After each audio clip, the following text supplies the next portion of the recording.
And I think as an entrepreneur, you got to take all these lessons learned and apply them. And there's really nothing that can prepare you to become an entrepreneur. You're listening to an Apex Mindset episode of the RCN Podcast, where we learn from inspiring individuals who push the boundaries to reach extreme levels of success. Apex Mindset. Elevate your life.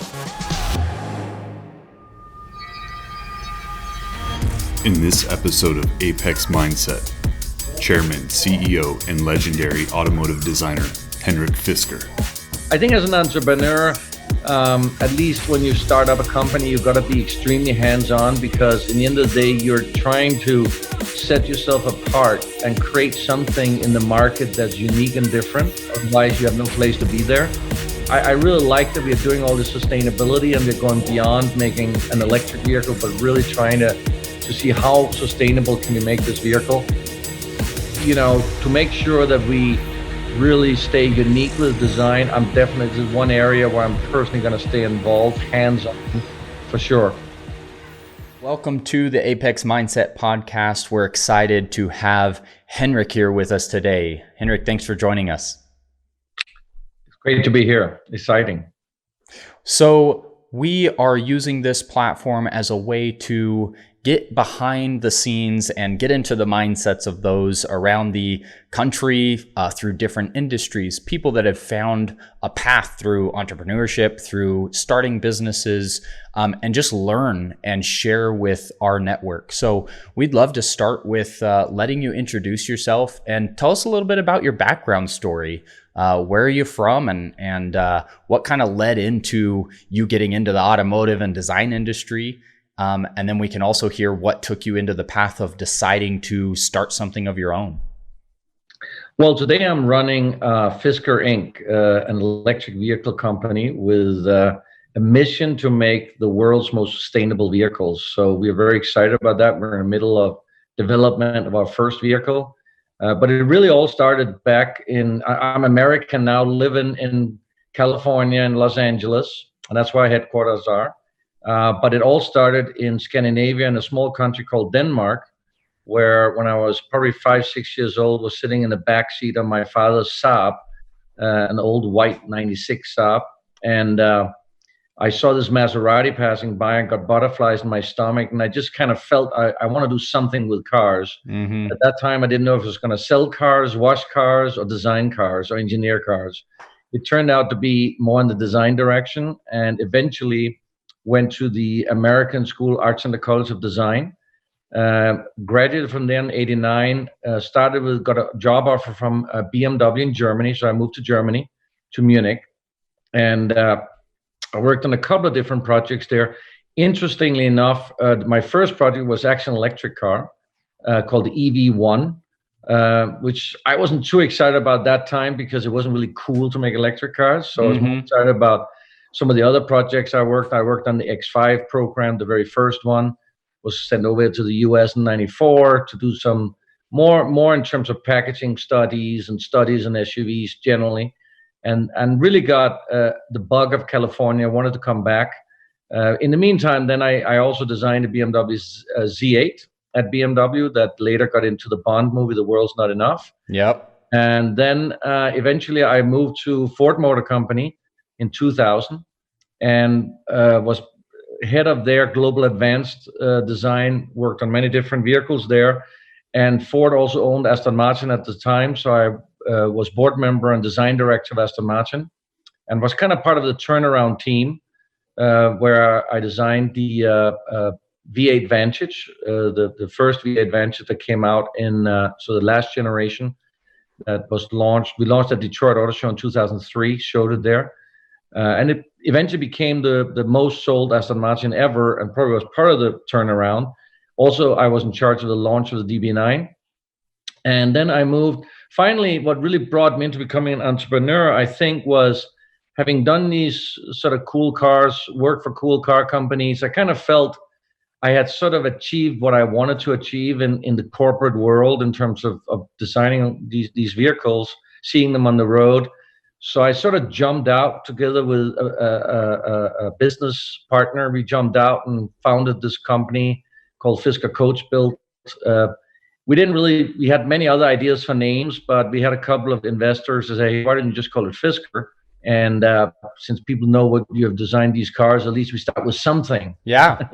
So I sat on the beach here in California and thought about what the logo should be. And so our logo, really, the blue in the logo is Pacific Ocean.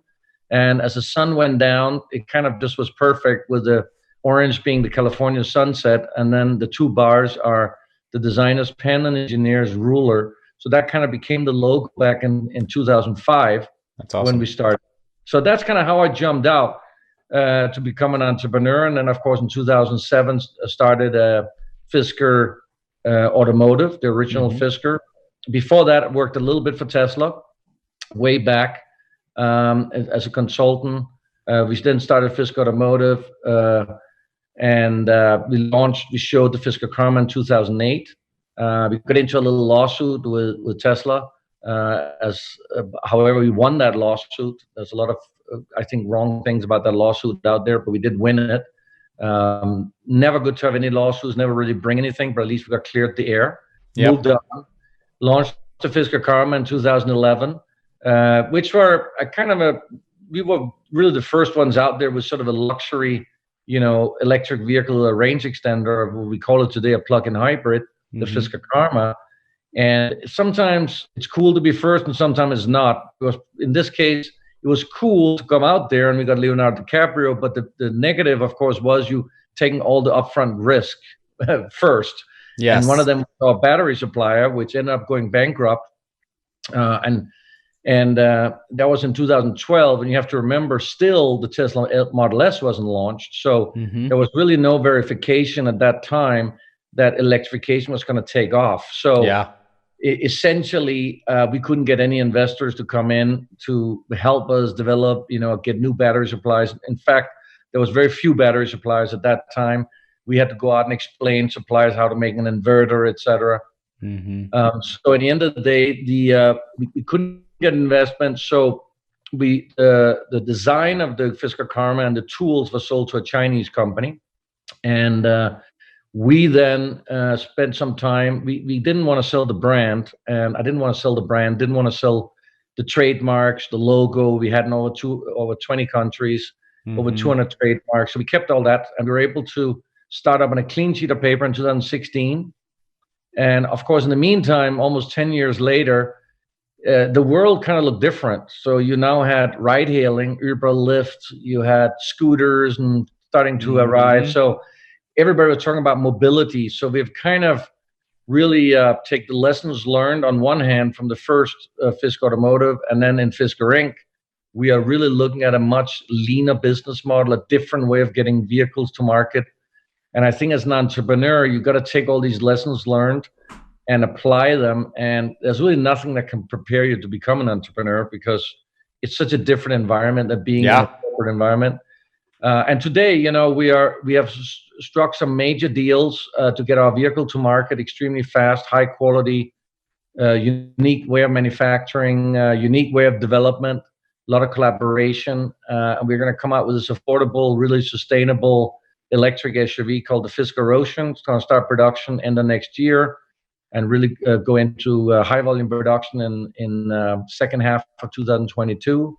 We've got a lot of orders already, thousands of orders, down payments. So that's very exciting. Yeah. We're headquartered here in Los Angeles, and that's where we are. That's awesome. What led you to pick kind of the SUV as the body style to go with? Is that the first focus right now?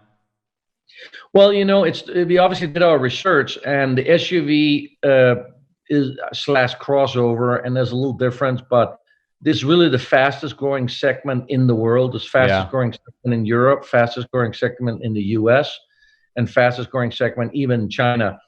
I would say the difference is that here in the US, we tend to feel SUVs are a little more rugged, look a little more like an SUV, whereas in Europe and China, SUVs can also kind of be hatchback crossovers. So they're sort of starting to overlap. I think really what's happening with modern SUVs is that they end up driving much more like a car, meaning more comfortable, but still having the higher ride and can go a little more off-road when you need to. And so we're kind of starting to see a merge of these. But really, the SUV, I think, is becoming people's choice of a vehicle simply because it can do a lot of stuff and it still can be fun to drive. It can still look cool. Yep. Essentially, a minivan is probably the most sensible vehicle, but I think nobody wakes up in the morning dreaming to buy a minivan. Nope. So that's sort of something that people only buy if they must have it for certain reasons. But I think the SUV is kind of a vehicle you can also make a real cool styling, a lot of cool features. You can make it drive sporty. So it really is sort of I think the perfect cross of sort of a sports car and a utilitarian vehicle. Is your current plan to kind of stick with a single body type right now, or do you plan to expand into back into sedans or trucks or? Well, I think a car company, you can only survive if you have obviously a model line, meaning several vehicle models that you can offer customers. You need to be in different market segments. Specifically, if one market segment starts to slow down, you have other vehicles. So we definitely have planned. We have planned totally so far at least 6 vehicles. Awesome. 3 on sort of the current platform that we have on the Fisker Ocean, and then some that's going to be more in the luxurious segment. We have shown the Fisker Ocean. We have shown the Fisker Ocean now. That will be the first vehicle, and then we also showed the luxury sports sedan, the Fisker E-Motion. Yep. And that one, we'll probably see quite a few changes to that vehicle once it gets to market. Right now, we are concentrating on the higher volume vehicle because we want to make sure we have a business that's up and running, making money to sustain, vehicles in the luxury segment, which usually don't make enough money as a single vehicles to sustain the business long term. Yeah, no, and your design is very nice. I'm definitely going to encourage people to check it out. What are some of your favorite features about your first vehicle you guys are putting out? So I think my favorite thing we really used a lot of recyclable materials in the interior. So all the carpets are made out of plastic bottles and fishing nets from the ocean, picked out of the ocean and recycled, which is kind of cool. That's awesome. We were kind of the first one to do a full vegan interior in the Fisker Karma way back then. So we also have a full vegan interior. So from the interior, I really like that we are doing all this sustainability and we're going beyond making an electric vehicle, but really trying to see how sustainable can we make this vehicle. I think on a sort of a hardware feature, which I like a lot, which I think people really will appreciate, and it's really unique. In fact, we've taken some patents on certain things, how it's engineered, is what we call the California mode.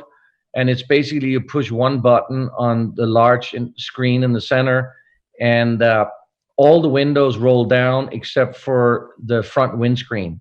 So all the windows, even the 3/4 rear windows, the rear hatch window, the roof opens up. So it sort of gives you that open air feeling, almost of a convertible. But you don't have the hassle of having a soft top or having to take panels off. So that's the fun part. But the other cool part is that if you do have to carry something long, I don't know if you've been to Home Depot or you're going surfing or whatever it might be, you can just roll down the rear window and stick it in through the rear window. And it's kind of a cool feature where you don't have to drive with the open hatch when you're carrying something. So it also has a utility aspect to it. Yeah, that's awesome. Yeah, it really is a nice design. What have you been heavily involved hands-on yourself, taking your experience from designing different models over the years to pull together some of your favorite features when designing this? So I think one of our strengths is design. That's kind of what we are known for, the Fisker brand. And so, yes, I'm personally designing our vehicles. And I think as an entrepreneur, at least when you start up a company, you've got to be extremely hands-on, because in the end of the day, you're trying to set yourself apart and create something in the market that's unique and different. Otherwise, you have no place to be there. So I'm definitely doing the design myself. Of course, I have a team as well that's doing execution as we move forward in terms of executing a lot of the details and making sure it gets through to production exactly the way I want it. But I think, to make sure that we really stay unique with design, this is one area where I'm personally going to stay involved, hands-on, for sure. That's awesome. What are some of your biggest challenges right now? And maybe there's two sides, biggest challenges in general, and then even currently with the COVID situation and things, how have you guys been able to adapt in that sense? I think we were lucky to a certain extent because we had, and obviously without knowing it, we had just finished our hardware build of our prototype, which sits on a fully engineered platform. It's fully drivable. A lot of work went into building this prototype, and we actually made a last minute decision end of last year to show it at the Consumer Electronics Show in Las Vegas. We didn't know this was going to be the last event this year. So we got to show it there, and it was great. And we were then supposed to have been Geneva Auto Show. So that I would say that what's kind of been the slowdown for us is we had a lot of events planned to show our vehicle to people, to customers, etc. So that's kind of been the slowdown from us. But in terms of the timing to market and development, it has slowed us less because we hadn't had to announce any major delays because we were sort of right in the middle of that phase where we do a ton of virtual work. So the car business now, you do a lot of the surfacing to sign off long lead tooling is all done virtually, digitally. And you can do it across continents. You can work across cities, across the globe with suppliers. So we have been able to do that. Ton of Zoom meetings for sure, or other type of meetings virtually. We're sending data. So all that can be done. So I would say if we don't open up, it'll have an impact. But I think if we're up and running in June, again, I think everything would have been okay. But I would say, for us, to slow down, we're more in showing the vehicle and being able to. We have a lot of people who ask to see the car. Where can we see it? And so we haven't been able to obviously attend all these events. Have you made any immediate shifts? And I hear this from a lot of different people, obviously different industries, different conferences. But have you made any type of shift in focus now that you can't go to those physical shows to maybe enhance digital presentation of and marketing efforts or something? What's your kind of shift or focus there? Actually we have put out some videos that we hadn't planned to put out on social media, and we also actually accelerated one of the option packages that we were going to wait to show a little later as we built. It was more of an extreme off-road. We call it sort of the Force E package, sort of race suspension, more rugged. And we were going to show that next year as sort of a prototype show car. And we decided, you know what, now that we have more time on our hands, let's make some real cool renderings. Let's work on it. So we kind of released that a little earlier than we normally would have done. We have also accelerated the work on our second vehicle because, again, we can work all virtual on that. So we have a second vehicle. In fact, we are just about to start the third design as well, because the designers don't have to spend time sort of in the workshop or next to engineers right now. It's all done virtually, so they have a little bit more time on their hands, and I have more time on my hands, quite frankly, to set new ideas up, which is great. So it's kind of freed up a lot of my creativity, interestingly enough. So we have definitely made some changes. Yeah, no, that's great. And it's nice when you can find that way in your business to shift. Not, it's really not like you have to close. It's okay, well, instead of going straight into hands-on work here, now we can jump ahead on things we thought we were going to put off and get into the design of the next 2 or 3. And then as soon as you're able to shift back into the physical work, be prepared to do so. Another thing I just want to add that I think is kind of interesting is that podcasts like what you're doing right now has also, I think, increased in attention. And what has been interesting for me is how television went from being glamorous to suddenly hosts sitting at home doing, virtual interviews.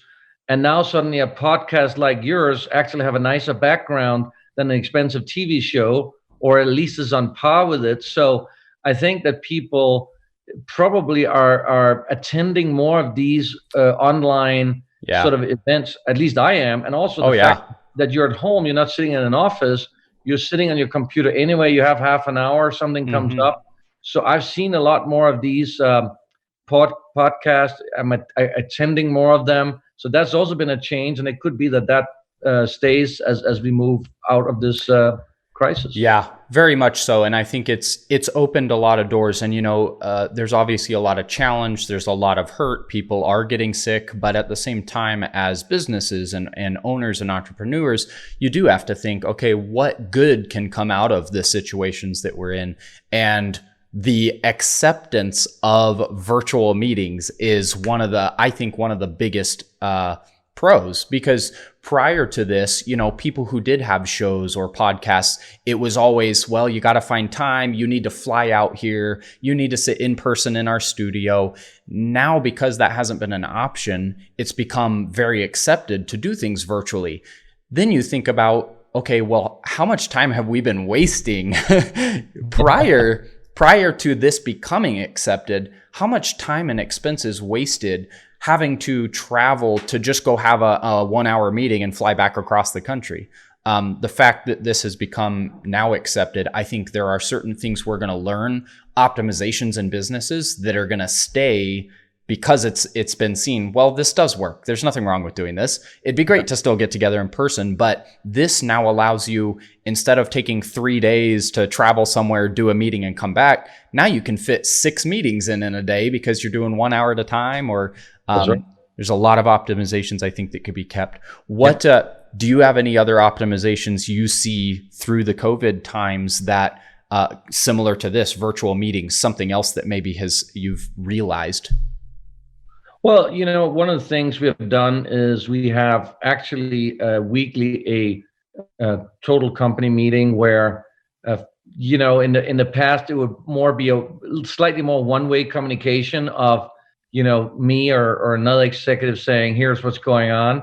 Whereas now we just quickly run around people and they tell what they're working on, at least the team leaders. So there's probably slightly more information flowing both ways about generally what's going on in the entire company than there were before, and that's kind of a cool thing.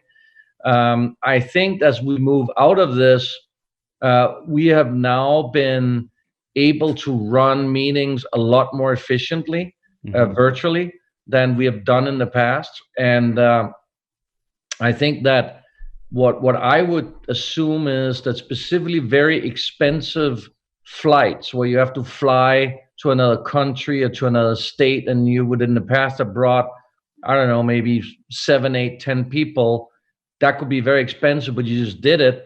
I think that we will think twice if the pricing of these tickets are not right at that moment you need to fly.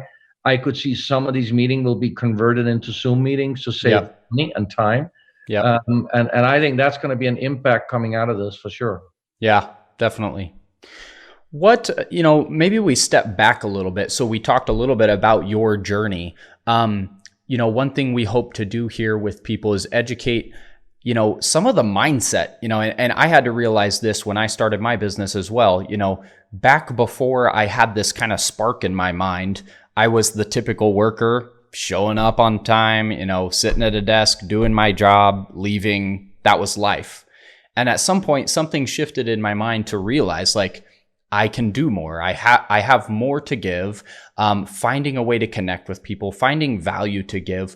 What was, if you rewind back to the moment you were kind of thinking about starting your own venture, what was some of the mindset behind making that decision, or maybe some of the fears or challenges, and how did you overcome those? Well, I think, first of all, of course, I worked in a business that you really only have conglomerates. So being in the car business, when you work for companies like Ford or BMW or any of the other ones, they're all giant. There is really no small car businesses, really, unless you're in the aftermarket business. So, obviously the fear is going out, and you have to now suddenly compete with these 100-year-old conglomerates that are spending billions and employing hundreds of thousands of people. So that's, I think, the one side of it. The other side is, what I underestimated was how much sort of invisible support that can be in a big corporation where you don't think about that, simple things like hotel rooms and tickets to fly are booked and somebody just takes care of it and the rental car is there and you don't really know how much it's cost because you're having an expense report. Mm-hmm. And so those are things I didn't really think about that I discovered later. Yeah. But I think in the end of the day, I just felt that I've kind of reached what I could do in the corporate world in my trade, so to speak, meaning being a car designer. Yeah. Because I still love to design cars. That's my passion, meaning really sit down, sketch the idea out, getting into a 3D model, working with the modelers and working with engineers. I like that physical hands-on things. Mm-hmm. And I was at a point in my career in the corporate world that if I wanted to climb the ladder any further, I'd have to give all that up and really become what you would call a manager, where you're just managing people and not really being hands-on on anything. And that wasn't that attractive to me. So part of the attraction of going out, starting for myself, was almost going back to my roots of being able to be hands-on again, and maybe also explore some ideas that I weren't able to do in the corporate world because there's a lot of consensus, there's big companies. So I think all these things, was things that I thought about and why I did it. Yeah. If you could kind of go back to a younger version of yourself and, you're 25 or 30 years old, what's something you would, tell yourself or give, what's some advice you would give? Well, I think having jumped on become an entrepreneur, I think the advice I would give anybody before they do it, if you're really young, I would say coming out of school, even if you have a great idea, I would say if you can, I would try at least to get a couple of years in the corporate environment for no other reason than you still learn a lot about processes and all kind of different things from different people. Of course, depends what industry you're in, but at least in the automotive industry. And I would say specifically if it's something, a big industry like automotive or airline industry or whatever it might be, something really big, I think is worth to get a little bit of understanding of that industry. And a lot of times people say, why don't you just do that? And why it isn't done because you've been there and tried it and it doesn't work. So sometimes it's good to get some of these experiences in a big corporation. But of course, the other point is, I would also say, if you do think about becoming an entrepreneur, I think you need to look at the entire picture, meaning not just at the product or the service or the idea you have, but the complete business, the whole plan. Yeah. And really try and work on that and look at whether you need some help in some areas. Maybe you start with some partners, because it's very difficult for anybody to do everything themselves and be superb in everything. Yeah. Yeah. I think like you mentioned earlier, when you start out, you don't know what all you're getting into. So many people nowadays hear entrepreneurship or starting a business, and, there's all kinds of, there's real opportunities out there, but there's a lot of, I think, fake noise in the entrepreneurship world as well, that, people think, hey, I can just start this thing. I'll end up working 5 hours a week, sitting on the beach while my bank account's just, increasing daily. Getting some odd opportunity that actually happens is very rare. What most entrepreneurship is more hard work. You're doing it not just for the money. You're doing it because you found a reason that you think you have something to give, you have value to provide somewhere, and you can't do it within the company you're in. And I think that entrepreneurship is not for everybody. It is something that you really have to think about. Why are you going to start something? I think as an entrepreneur, you should not expect to work less. I would say 99.9% be more. And I think what really is a huge difference between being an entrepreneur and being, or working for somebody else, is that now the business is your headache or it's your problem. It's something you need to think about. And I would say, at least in my job and a lot of the other entrepreneurs I know, you think about your business every minute you're awake, 7 days a week. And then some. It's just the way it's just the way it is. There is not really a separation between work and private life anymore. And of course, as you get your business eventually, hopefully up and running, I'm sure you can start mitigating that and finding times. And I think what I do a lot of times, I find ways to enjoy business, even being on business. So that becomes sort of suddenly part of the spare time or the relaxation. But I'll use weekends to travel because that's more efficient, which I would never do if I worked for a corporation. I would say, hey, send me out on Monday and I'm back on Friday. Yeah. So I think you end up working more for sure, and the responsibility lies solely with you, and you're going to be alert a lot more than you were when somebody else was in charge. Correct. Yep.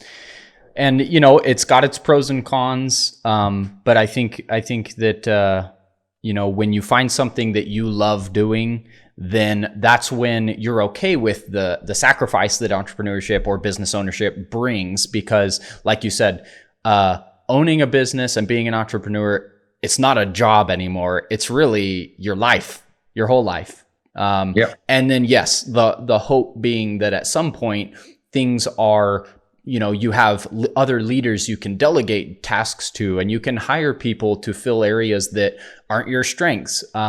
But when you have something you love doing, then you're okay with what that journey looks like. Yeah, exactly. Well, I really appreciate you again jumping on here with us. Let's see. I think a couple other key things we like to throw out are maybe thinking a few years down the road. What are some things you see coming in the future? If we look 10, 20 years down the road, thinking about, and specifically, obviously you're in the car industry, we're thinking self-driving cars. We know that there's pushes out there for that. People are even considering like self-driving UAVs. And what's something futuristic that you see or think about? Well, I think there's a lot of things going to happen in the future in the automotive industry, in all the areas that we think about, not just about the product itself, but one of the things we have seen accelerating here in this coronavirus crisis is everything going digital. Also, when it comes to buying cars, leasing cars, and I even think in the future getting cars serviced. We are planning already at Fisker a model where you never have to take your car for service. We'll do it for you. We'll pick it up, and we'll probably do it with a digital key. And you're already able to reserve our cars from our app. We'll do all the communication with you on our app. So I think the whole customer experience is going to go fully digital, and I think the brick and mortar experiences in the automotive world will decrease a lot. Not to say that it won't happen and you won't go in. If you feel like going to see the car for real somewhere, that'll happen, but you will be able to do it without having to do that. So that will change. When it comes to cars itself, I think the number one biggest change and the biggest impact we're going to have in the automotive world is that we will be going fully electric. And I think the acceleration of that will happen sort of from 22, 23 onwards in really fast pace. Obviously, the thing is, it takes somewhere between 3 to 5 years to make a car. 5 years if it's from total scratch, and maybe 3 years if you start with some of the components.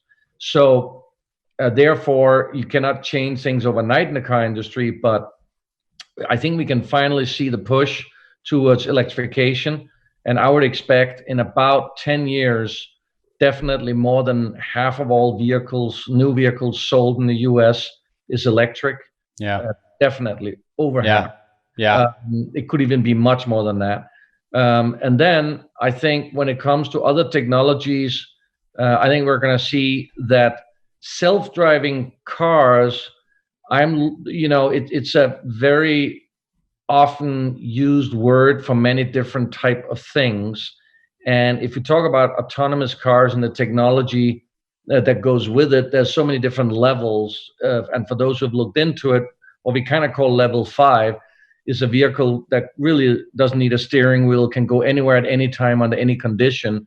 That type of vehicle, I think, is very, very long time until we see normal customers having a vehicle like that for many different reasons.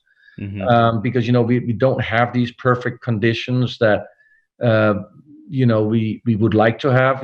There is going to be kids doing strange things. It's going to be old cars driving around without that technology, even in 10 years. I mean, somebody who buys today a $500 old vehicle, let's say is an F-150 pickup truck from Ford, 20-year-old, because that's all he can afford, a $500 pickup truck. Well, that guy or woman in 20 years that can only afford a $500 vehicle, they will buy today's Ford F-150 pickup truck, and it doesn't have full driving capability, self-driving capability, but it's going to have to interact with all these other vehicles. So therefore, you will still, in 20 years from now, have vehicles on the road that has steering wheels and have not a lot of technology in them. So therefore, I think that the utopian society where everything is self-driving is not coming within the next sort of 15 years. But I think electrification is the most important. I think the second thing is, with these new technologies, improve safety a lot. And that's what autonomous features can do. Keep in the lane, accident avoidance, etc. So that will improve dramatically. And then I think city planners and automakers with technology, etc., we have to find out how to decrease congestion in some of our largest cities. And that's a much bigger task for a lot of different groups of people. It's not just the automakers; they can't do it alone. So this is something that I would expect is going to take priority over the next 7 years, especially again after this COVID-19. It's amazing to walk down on Sunset Boulevard here in California and Los Angeles and only see like a handful of cars, whereas normally it would be packed with cars. So I think both in terms of traffic congestion and pollution, those are two things that we now have seen how great it is without congestion, without pollution. And I think we should take this as wow, it can be done. And look how quickly nature shifts. It's unbelievable. So I think some of the doomsday predictions from people saying, we're all going to, die of pollution in 5 years, but it also shows how much we, the people, can do if we truly change. And that should be an inspiration. It's been crazy to see some of the pictures of different cities on the internet where they show what it looked like during activity and all the vehicles and everybody, and how clean some of the air is during this time while everybody's at home. And it does kind of prove out, hey, this is what can be. Now, what do we need to do to get to that point? Yeah. That's awesome. Well, we again appreciate your time, and I think it'll be very interesting to continue to watch your journey, and we look forward to seeing your cars out. I think we want to do what we can to help represent them and get them in front of our audience. I was telling our team earlier, I picture getting one of those off-road looking ones for our office here in Idaho. We'll get our branding on the side. I think it'll be fun. Absolutely, yeah. Absolutely. We'll get one too for a test drive. That sounds good. All right. Well, we'll stay in touch. And again, thank you for your time. We hope this was an encouragement to all of you who watch and listen. And please be sure to go check out these awesome new vehicles that are coming around the corner. Thank you. Good to be on the show.